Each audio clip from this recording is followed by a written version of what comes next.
Hello and welcome to Global News Today, bringing you exclusive interviews with leading experts every weekday here on Al Arabiya English. I'm Tom Burges Watson, and coming up on today's programme, the day after the US President Donald Trump met the Israeli Prime Minister Benjamin Netanyahu to discuss a Gaza proposal aimed at ending the war, we ask who supports that plan, who doesn't. What was Netanyahu's response, and how are Hamas and the Palestinian authorities reacting? All of that up for discussion.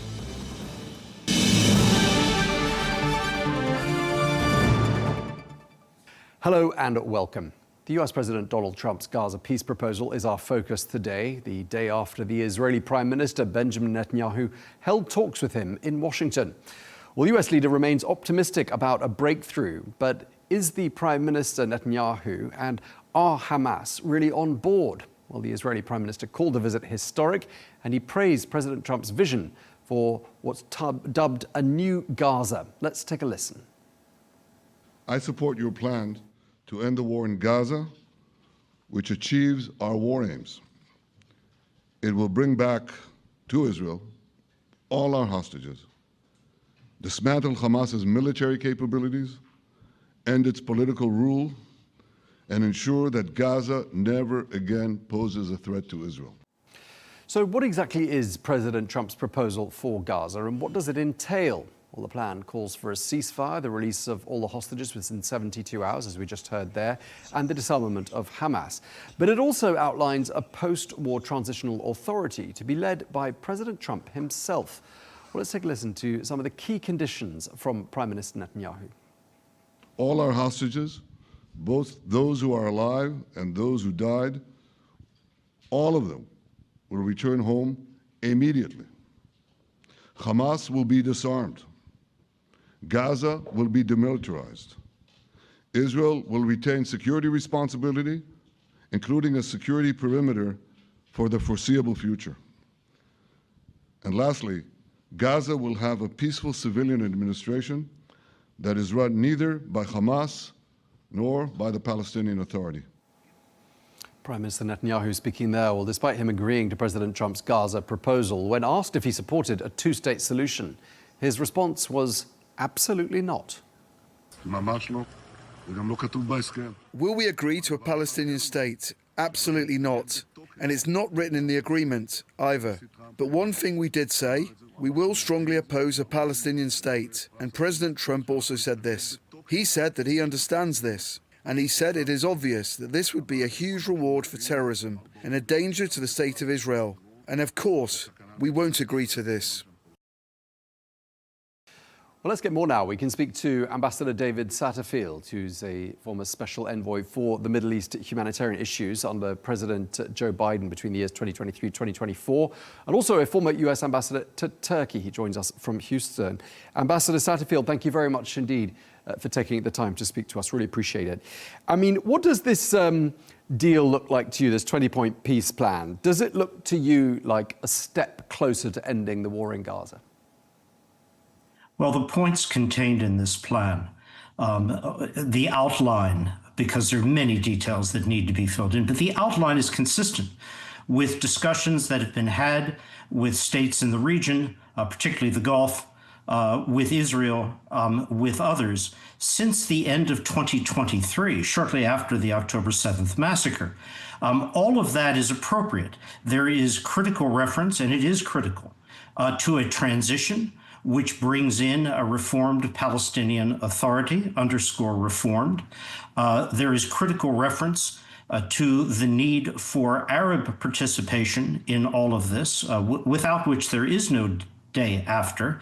And there's also reference, difficult as it is for the government of Israel and for many of the Israeli people to accept, there's a reference here to the national aspirations of the Palestinians for a state.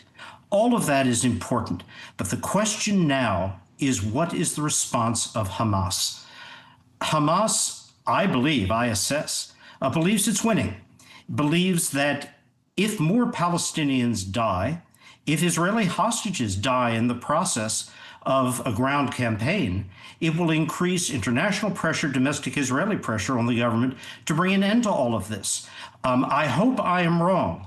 But I think that a Hamas acceptance of the need, even progressively, to disarm, to give up its ambitions, which go far beyond Gaza or Ramallah, and extend to their desire ideologically to supplant all secular governments in the Middle East, I don't think that they're likely to accept. But what this plan does, what this announcement does, is it shifts the onus squarely onto Hamas and, frankly, onto all those in a position to apply pressure to Hamas.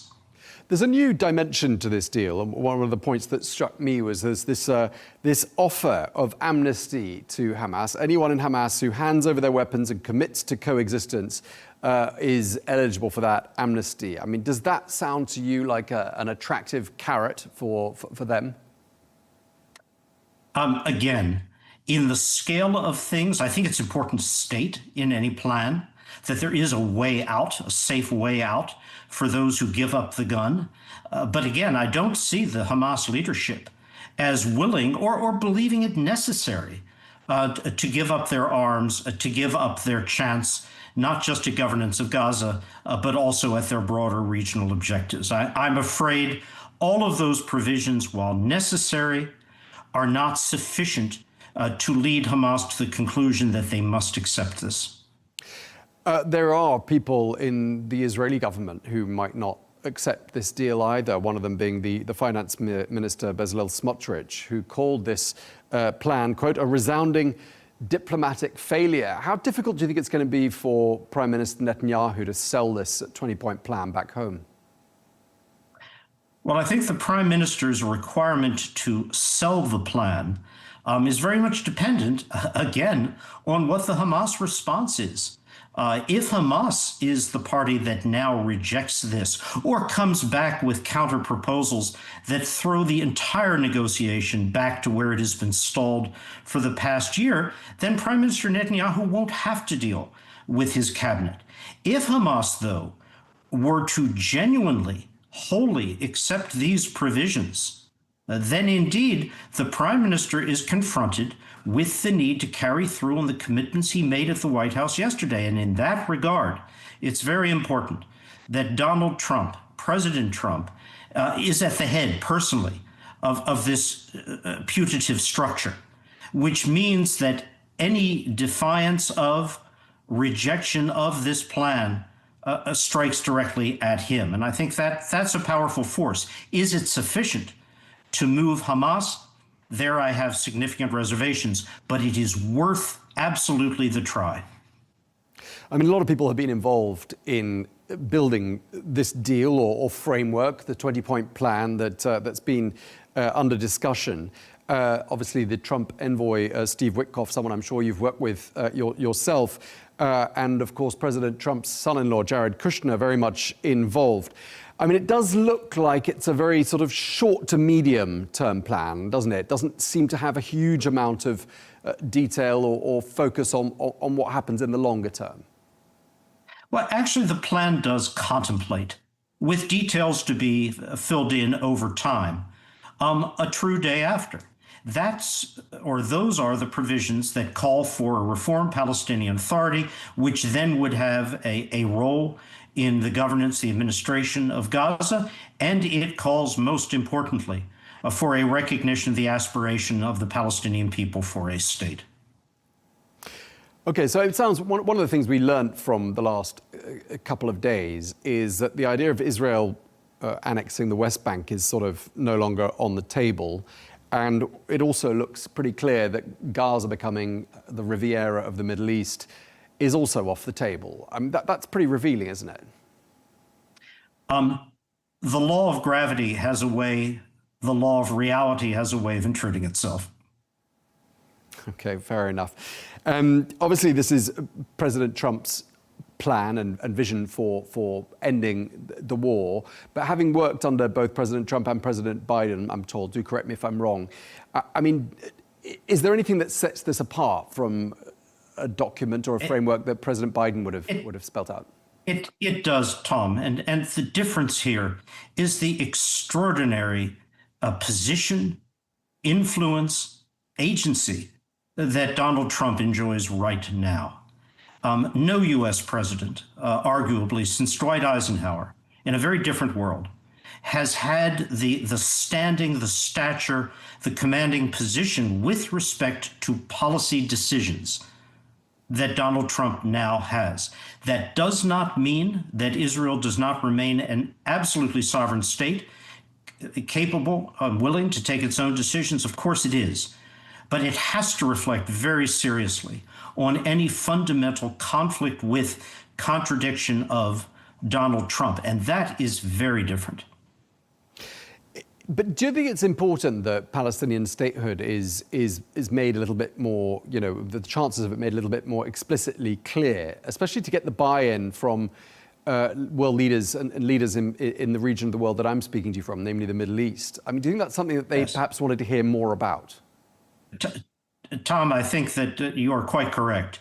The regional parties, and let's be specific here, the United Arab Emirates, Saudi Arabia, Egypt, all want to participate in both stabilization, interim governance of, and ultimately reconstruction of Gaza for their own reasons. Security and stability for themselves, for the region as a whole. They want that. They want to do it.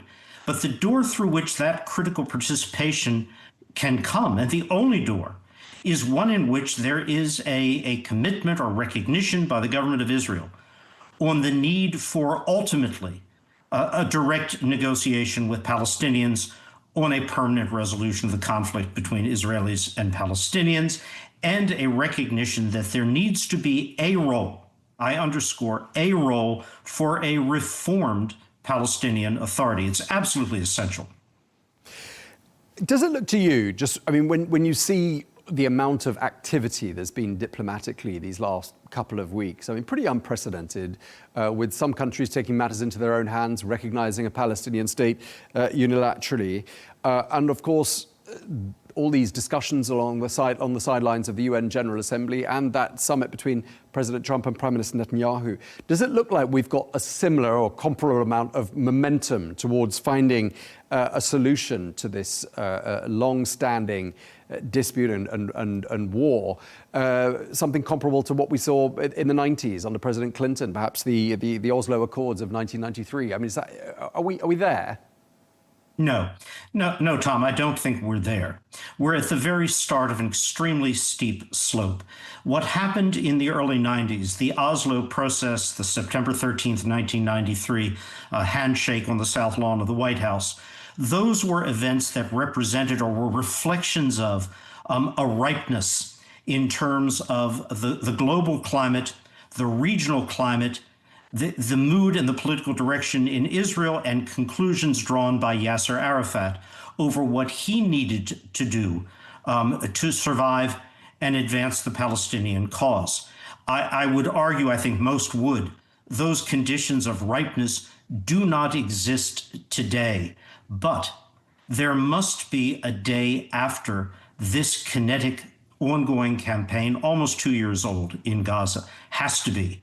And I think this 20-point or 21-point outline, with all of the details that remain to be filled in, hits the critical points. What is essential, I repeat the bottom line here, is whether or not Hamas is willing to accept any plan that does not require it to remain armed. And I find that very difficult to conceive. Okay, we'll have to wait and see. Just very briefly, I wanted to ask you something I'm going to be asking a couple of my other guests today, which is, what I was just speaking about there, and you didn't pick up on it, the recognition of a Palestinian state by countries like France and the UK. Do you think they helped this process by adding some momentum, or do you think they hindered it by creating an unnecessary and unwelcome distraction? It's the latter. In no fashion did these unilateral recognitions, which were driven, let's be honest, by the domestic politics in the countries concerned, do not advance the Palestinian national aspiration 1 inch, 1 whit. Indeed, they hinder the process because I believe they encourage Hamas to believe the international tide is turning ever more in their favor. That is the last thing at this moment which any of us who have been involved, the Arab states, the critical other parties in this, in devising this plan, it's the last thing we need. Okay, well, we're going to have to leave it there. We're out of time, but really appreciate you taking the time to speak to us. Ambassador David Satterfield, thank you for your time, sir. Thank you.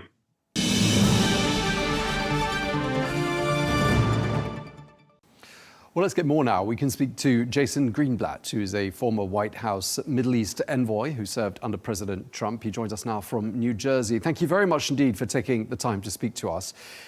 You obviously played a key role in developing the Abraham Accords. And I'd like to start by asking whether you think this US framework that was discussed between Prime Minister Netanyahu and Donald Trump represents a step closer to ending the war in Gaza.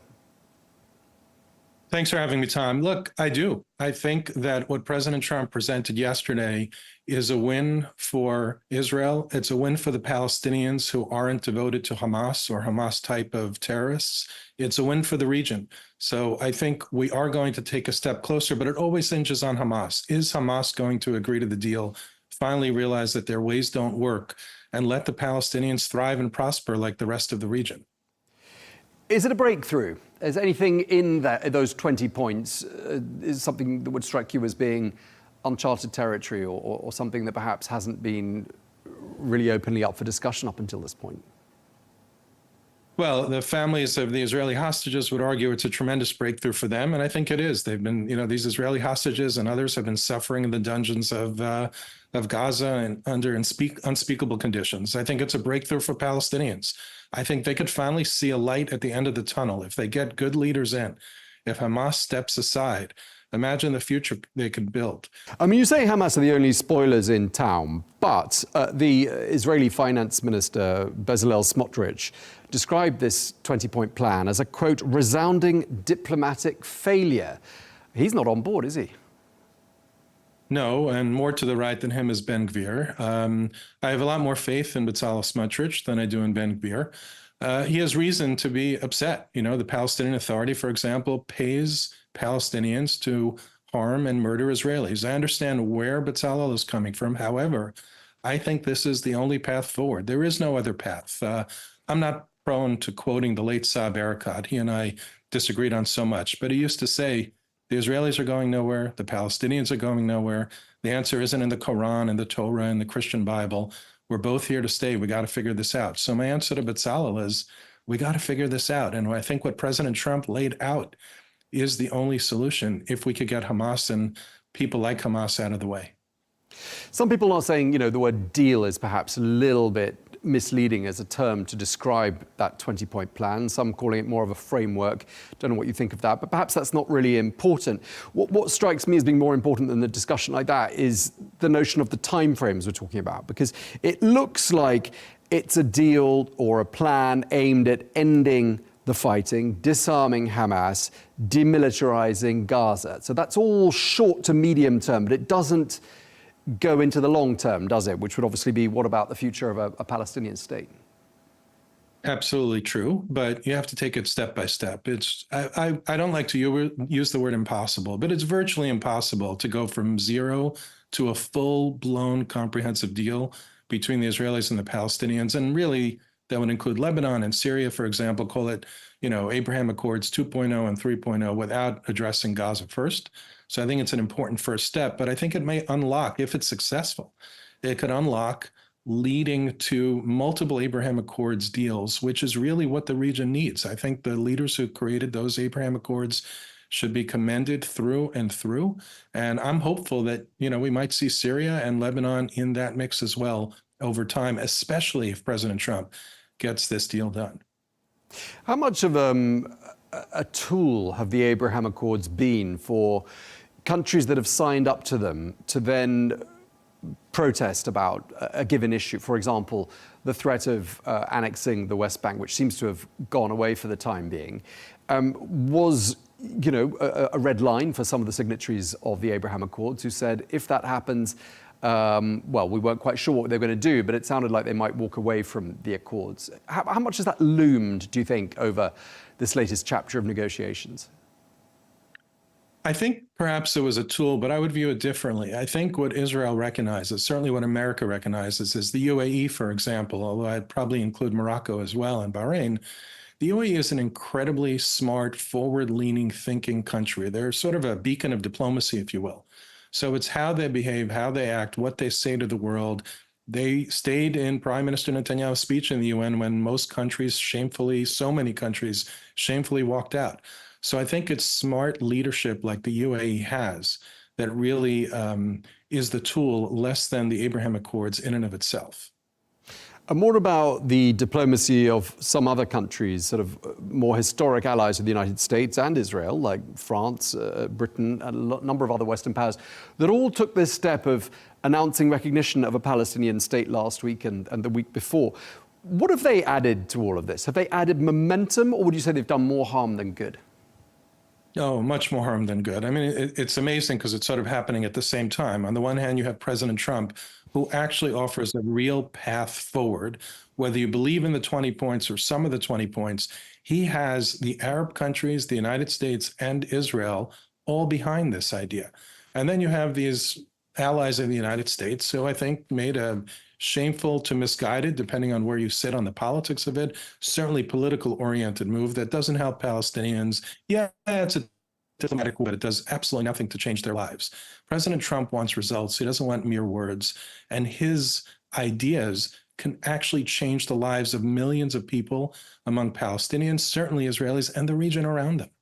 Yeah, I mean, I think a lot of people in the region where I am now want to see this succeed. And I think a part of it they want to see as well is obviously a state for the Palestinian people.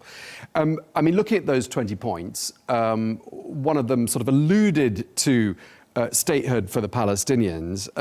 And yet, Prime Minister Netanyahu sort of dismissed that outright when asked about it by reporters afterwards. He said that's just not going to happen.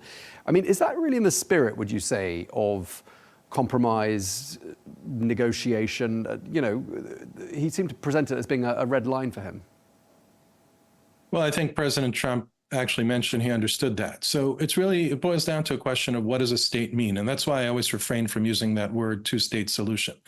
If it means that the Palestinians could create a fully sovereign state that could become like Gaza became when they had leadership there and threaten Israel and the region around it, I understand why Prime Minister Netanyahu wouldn't support that. But if they could come up with creative ways, as I think President Trump did, and I was proud to work on that team back in early 2020 when he released a potential peace plan that was very much like a state, almost like a state, however you want to describe it, that could allow the Palestinians to build something incredible because they'll govern themselves, run everything themselves, but they have to make sure they can't threaten Israel. I understand why Prime Minister Netanyahu said that or acted that way. I certainly understand why President Trump, who's a huge Israel supporter, supports that concept. So I caution or advise people, let's stop with the labels. Let's just figure out how to solve the problem and move forward and finally build peace and prosperity for Palestinians, for Israelis, and for the rest of the region, including, by the way, Syria and Lebanon, which are both now on a very positive trajectory. I hope it stays that way. Yeah, we're going to be speaking to the Syrian representative to the UN in just a short while on this program, and I'm going to be asking him about the Abraham Accords. Would your hunch be that Syria is the next signatory? I think there's a very good chance. It may not be the full-blown Abraham Accords. Maybe they'll take sort of step by step, but I'm very optimistic. And again, I think this all boils down to a unique leader in President Trump. Some people, may resent the way he speaks sometimes, but he's just so clear. And he happens to be very close both to the Israelis and to the Arab countries. So he's the one who could put this together. I think he gave Syria what it needed in terms of moving forward, relief of sanctions and so forth. And the new Syrian leader, I know the jury's still out. We don't know where he's going, but so far, he seems to be heading in a great direction. I think there's some house cleaning he needs to do, some important things that he needs to do to protect the Druze community in Syria. But so far, I'm optimistic that something may happen between Syria and Israel. So just going back to Gaza and the situation in the Palestinian territories and what happens next. So we're being told that the Palestinian, Gaza at any rate, will be run by a technocratic committee, it's being described as. The former British Prime Minister Tony Blair is going to be very much involved in that. What did you think of his nomination? What do you think he brings to the table? I know Tony well. I think he's great. I think he's very pragmatic, a straight shooter, doesn't, sort of delve into politics. I think he knows the region. He's been working in it for a long time. He worked on the Ireland deal many years ago. So I think he's a wise choice.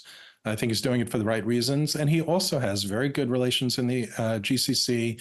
He has good relations with Israel. So I think this is the way it needs to be. I think you need a bunch of people who know how to, assuming Hamas agrees, to get rid of Hamas. I think you need somebody like him in a committee like this, especially if it's led by President Trump, to sort of just figure out how to take this forward. It's a huge amount of work, years worth of work, lots of money. You want to make sure the money is used properly, no corruption, not wasted. So I think Tony, under the direction of President Trump and others who will be involved, is a wise choice. Yeah, and Tony Blair himself described this plan as a bold and intelligent plan that he said could bring immediate relief to Gaza and a brighter and a better future. I assume you agree with all of that. No, absolutely. I mean, hostages gone, Gazans not suffering, hope building, food, aid. Maybe we could finally turn the chapter on this thing. Okay, well, we really appreciate you sharing your insights with us. Jason Greenblatt, former White House Middle East envoy. Thank you very much indeed for your time, sir.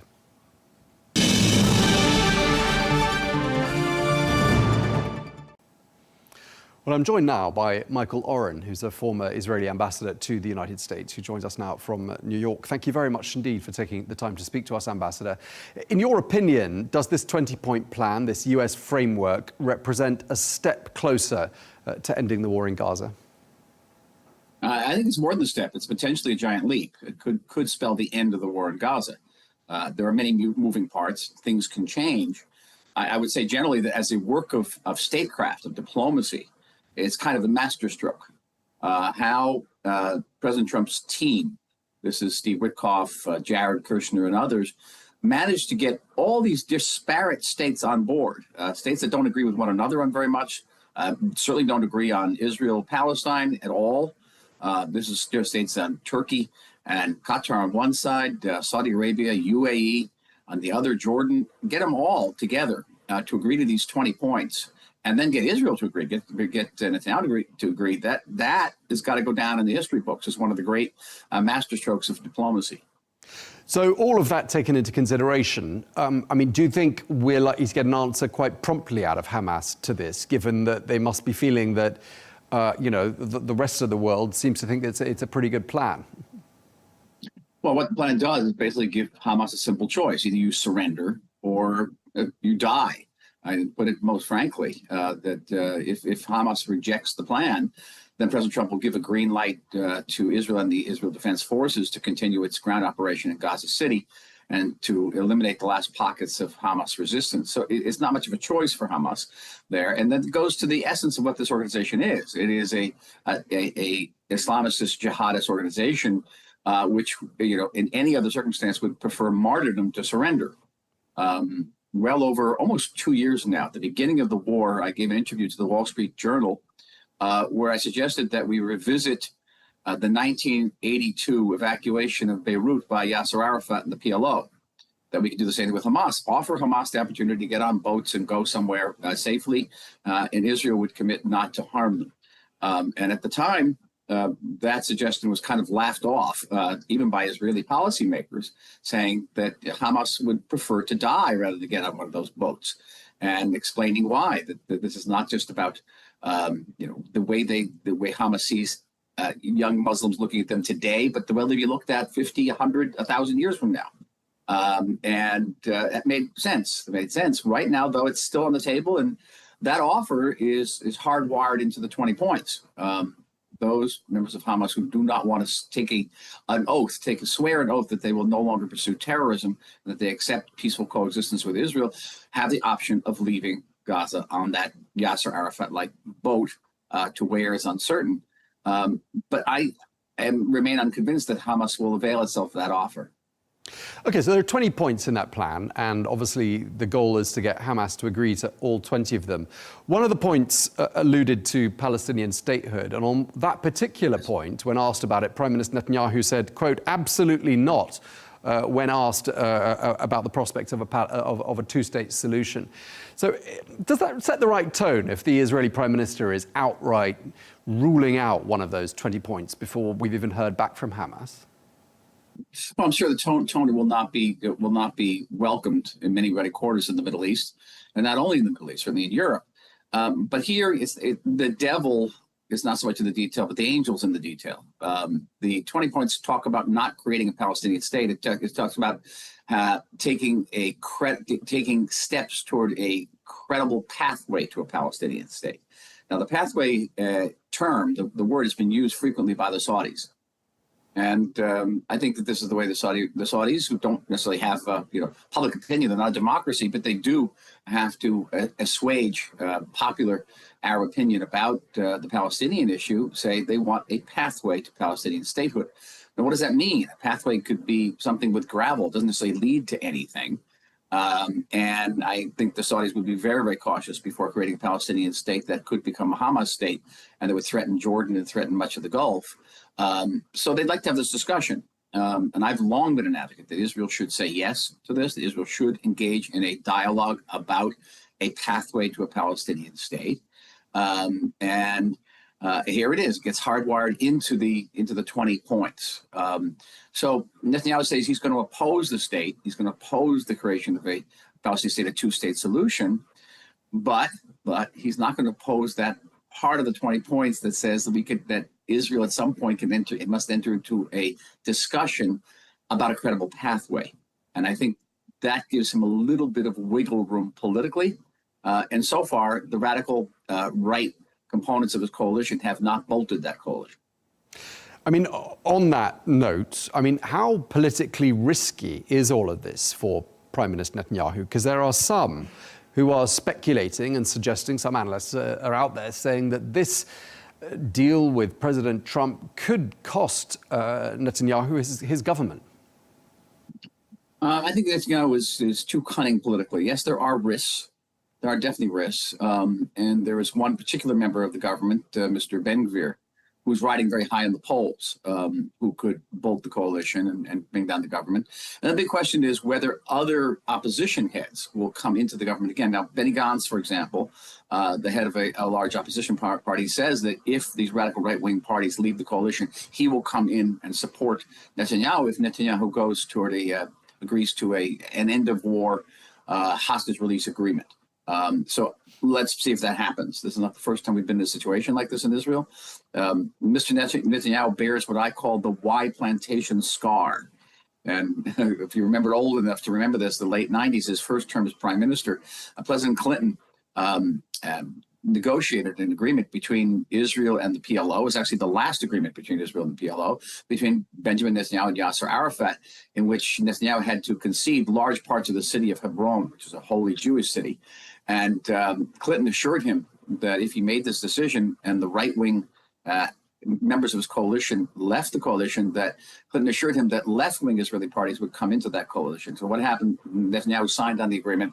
The right-wing parties made the agreement, left the coalition, and the left-wing parties took several steps backward to let Bibi fall. That's what I call the Y plantation scar. And whether this time Netanyahu can be assured that should the radical right-wingers leave this coalition, the centrists will come into it.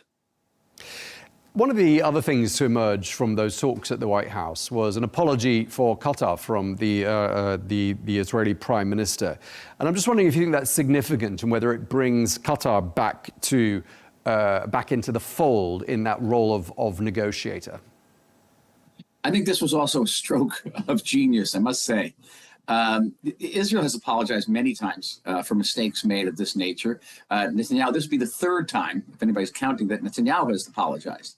He apologized to King Hussein of Jordan back in his first term in the 90s for a failed attempt to assassinate Hamas leader Khaled Mashal. He apologized, and I helped draft that apology. In 2013, he apologized to President Erdogan of Turkey for the Mavi Marmara affair.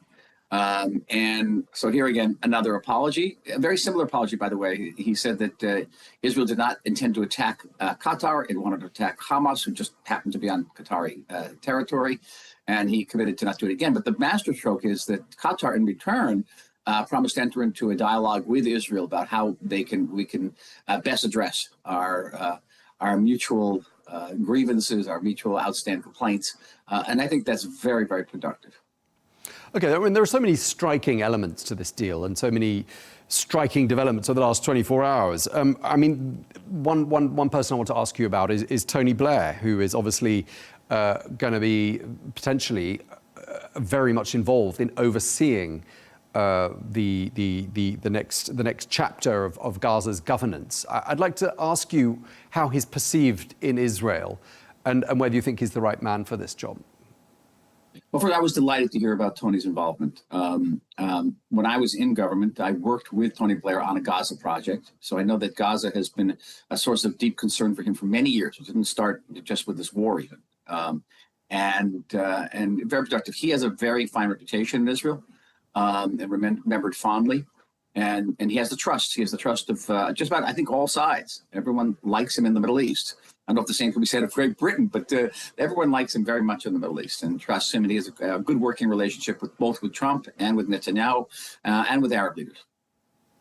So where we go to from here, I mean, obviously Hamas is going to be under a lot of pressure, not just from the United States. We understand President Trump is suggesting a 3 to 4 day deadline for them to respond to this deal. But they're also going to be coming under pressure from other leaders in the Middle East, where I'm speaking to you from now. But on the other side, I mean, it does look like Israel's under a certain amount of pressure, not just domestically, Prime Minister Netanyahu, but internationally. I mean, Western leaders, all of the countries that have recognized a Palestinian state in the last couple of weeks, I mean, they're also going to be applying pressure to Israel. I mean, does it look like, with pressure coming from all these different directions on the two parties that are concerned, mean that perhaps we're going to be inevitably in a situation where there is a result? Well, I think it's not quite symmetrical, Tom, and that is that, yes, Israel's under immense amount of pressure internationally, but it has the backing of President Trump. And that's the lifeline. And as long as Israel has that backing, and by the way, I think to maintain that backing was one of the reasons that Prime Minister Netanyahu made some significant concessions in this agreement. For example, discussing the possibility of a future Palestinian state, the involvement of the Palestinian Authority in the future governance of Gaza under certain circumstances. Netanyahu had completely ruled it out. He conceded that because he needs to stay on the right side of Donald Trump. And he managed this. He navigated those shoals very, very well, I thought. So Hamas is a completely different situation. I think that even Hamas's primary backers, once upon a time, Turkey and Qatar, have had it. I think one of the background to this agreement is that the leaders of the Middle East, without exception, look at October 7th, 2023 and said, what do we need that for? Hamas brought untold suffering and instability and violence to the Middle East. Who needs it? And it's the time for Hamas now to pack up and leave. And Israel made it clear that it was not going to stop. It wasn't going to stop its pressing its invasion of Gaza City. And leaders of the Middle East don't need that type of instability, as you know. They need quiet, especially around the Israel-Palestine, because what begins with Israel-Palestine doesn't end with Israel-Palestine. Israel-Palestine ends up in the streets of Riyadh and Doha and other places. So they wanted to put an end to it. Now the question is, does Hamas bend to that pressure? Does it find some face-saving mechanism that will enable it to evacuate Gaza, its leaders, and to demilitarize, to hand over its guns? I can't tell you that. I know that within Hamas itself, in their DNA, and I've spent a long time studying that DNA, there'll be tremendous opposition to this. There's be a preference to say, okay, we will fight to the bitter end. We'll fight to we're martyrs. I don't know. What is very important, though, is that really this agreement represents a sea change. It puts the bulk of the pressure on Hamas, not on Israel, and it provides a very clear pathway toward relieving this conflict. The key to it, it's interesting, there's only one time specified in the entire 20 points, and that is the 72 hours that Hamas has to release all the hostages. And it will probably try to prevaricate. It'll probably say, oh, we like this agreement, but we have questions, or we have corrections. And they'll say, oh, we don't know where all the hostages are. They're already saying it, by the way. Donald Trump has to put his foot down and say, okay, you've got 24 hours or 48 hours to give me a yes or no. We're not going to drag this out. Okay, what's your hunch, just lastly, Ambassador? I mean, how do you rate the chances of this deal being translated into some constructive steps forward? That's probably the hardest question you got to ask me, Tom, because I'm not I'm a historian and I got enough problems to predicting the past. I always say, my gut feeling is that Hamas won't go for it. I don't care what kind of pressure they're under, and it goes against everything that they believe in and everything they've been educated to believe in. And I don't think there's a face-saving device out there that will enable them to speak to generations of people who come after them and look back at this period of history and ask themselves who won. Hamas needed one thing and one thing only, and that was to come out of the tunnels and stand on the rubble and go like this. That's all they needed. And because Israel to win a war has to actually win the war. Hamas to win the war only has to not lose the war. And that image, and it's not the first time. If you look on your images on Google, you'll see images of Ismail Haniyeh standing on the rubble of 2014, going like this. It's a victory pose. And what the 20 points are asking Hamas is to relinquish the victory pose. And that will be profoundly difficult for them. Okay, well, we're going to have to leave it there. We really appreciate you taking the time to speak to us. Michael Oren, former Israeli ambassador to the US. Thank you for your time, sir.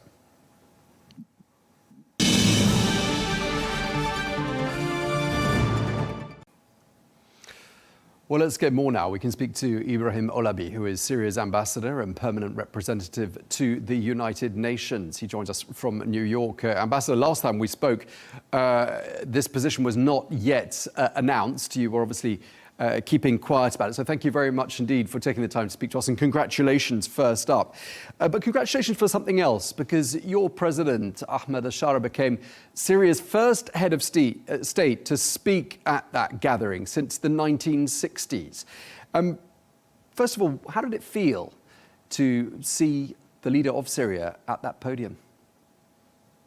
Well, thank you for having me again. It's, albeit in a different position, it's been incredibly overwhelming.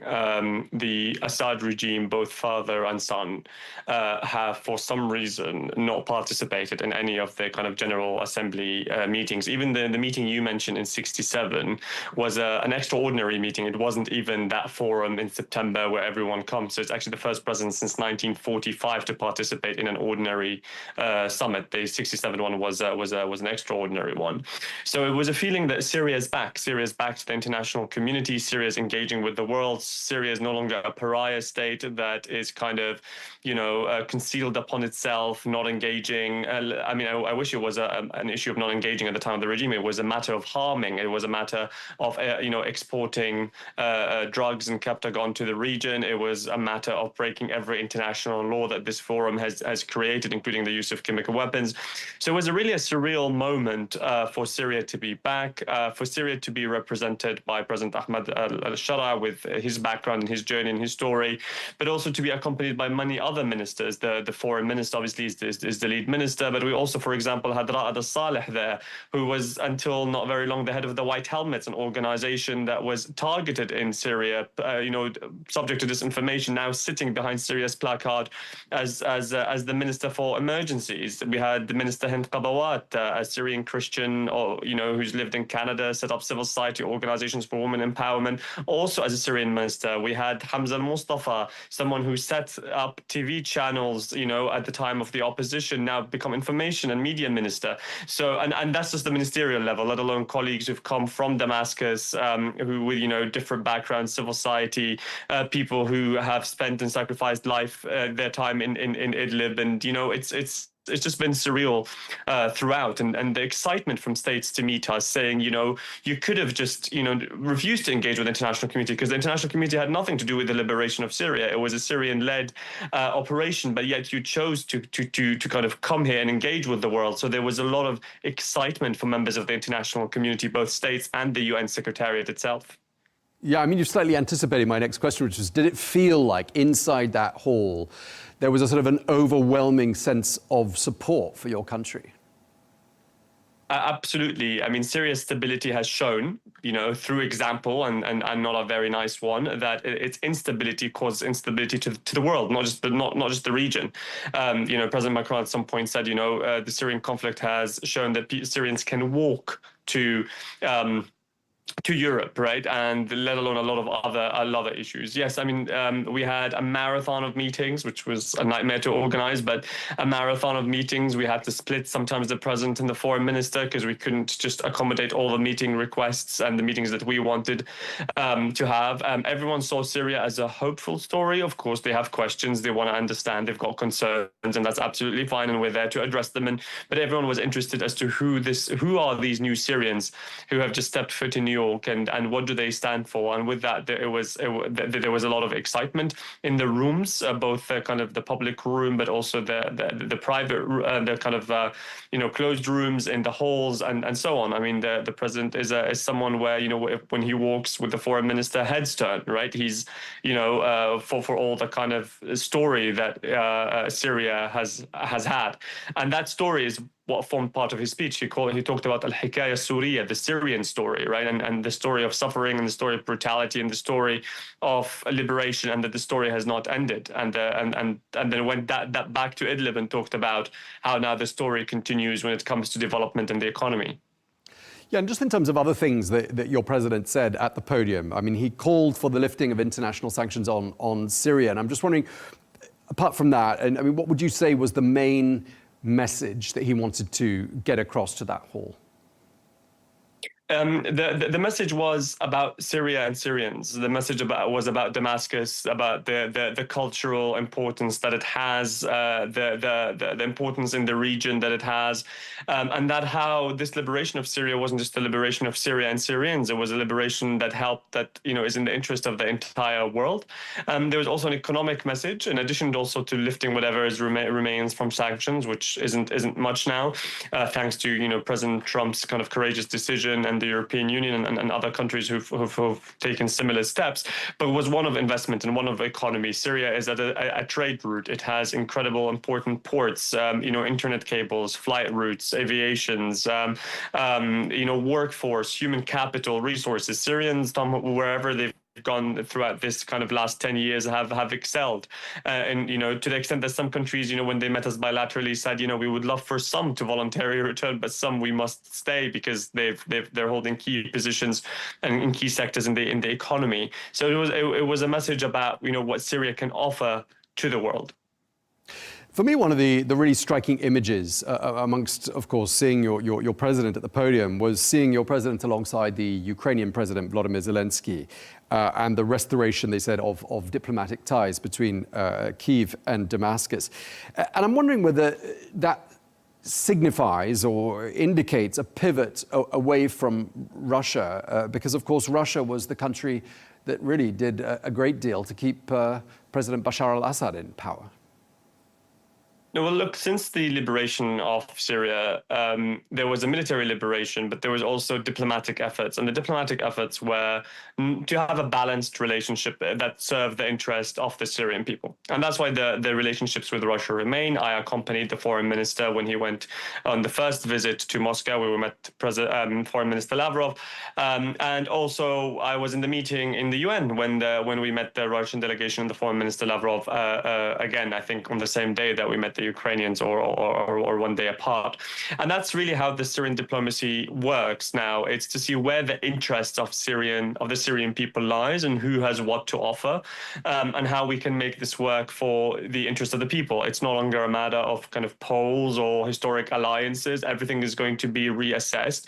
And the meeting with Lavrov was for that, and the meeting with President Zelensky was also for that. I mean, there was no reason why the diplomatic ties at the time of the regime should have been cut. I mean, because the Syrian regime took full sides in that, and we're keen on having balanced and engaged relationships with all those who wish well upon the Syrian people. And this was, the policy since day one. And with that, it didn't make sense for the diplomatic ties with Ukraine to be any longer cut. But I tell you, as being in the meeting was surreal in its nature. It's, very two strong individuals who led or are leading kind of, wars and leading their people at the moment. It was a surreal moment to witness on a personal level. Sure, and one of the other, I mean, the list is so long, but one of the other important developments during that meeting, in those talks in New York, was that, there was going to be a big announcement whereby some sort of a deal was struck between the Israeli Prime Minister, Benjamin Netanyahu, and your president, but it didn't seem to happen at the last minute. But what sort of a deal, what's the scope of a possible deal with Israel? What would it look like? Well, on the first point, I mean, this was all kind of speculation. As someone now who is in government and is privy to some of these things, it's just sometimes very entertaining to see the amount of kind of rumors that go around and expectations that build upon expectations on things.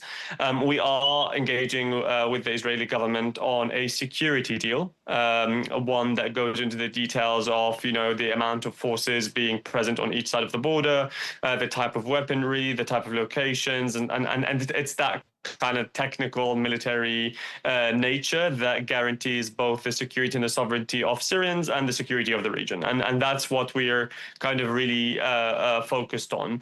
The Syrian government has been very clear that it has no mandate to go beyond that. And that's where the focus will be. It's just the focus is actually, because that's there's been more than 1,000 Israeli strikes since the fall of the regime and zero retaliation.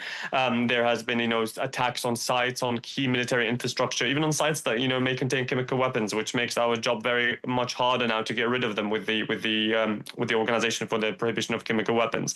And obviously the military incursions and supporting certain factions in Sweden that unfortunately put the people in Sweden in a more difficult conundrum, and put some of the Druze communities of Syria in a conundrum, because now they have to justify or seen as such. Well, when the Syrian government position was like always Druze and Sweden form an integral part of Syrian society and of Syria. So because of all these kind of incursions and interventions, we have engaged in kind of security talks that are still ongoing, and they're on the kind of technical fine details at the moment. Important details, but kind of fine details. But there's nothing beyond that. Okay. We're drawing to the close. I just want to ask you just briefly, we were speaking a short while ago to Jason Greenblatt, who is one of the architects of the first round of Abraham Accords. And I put it to him that Syria looked like being a very good contender for being one of the next signatories of the Abraham Accords. And he seemed to think that was the case. What do you think? Well, I think talking about the Abraham Accords or any kind of deal beyond the security deal is premature. We still have occupied land. Yesterday, the foreign ministry was very clear that the Golan Heights, as per the Security Council resolutions, is still occupied lands. We still have military incursions. We still have troops that are placed in the buffer zone. We still have Israeli strikes. Let us resolve these first, and then you could ask me that question if we get there, and then I'll let you know what the answer is. But at the moment, it's still very, very premature to even think about these things while we still have violations of Syria's sovereignty ongoing. Okay, well, we really appreciate you taking the time to speak to us. Ambassador Ibrahim Olabi, thank you very much indeed for your time, sir.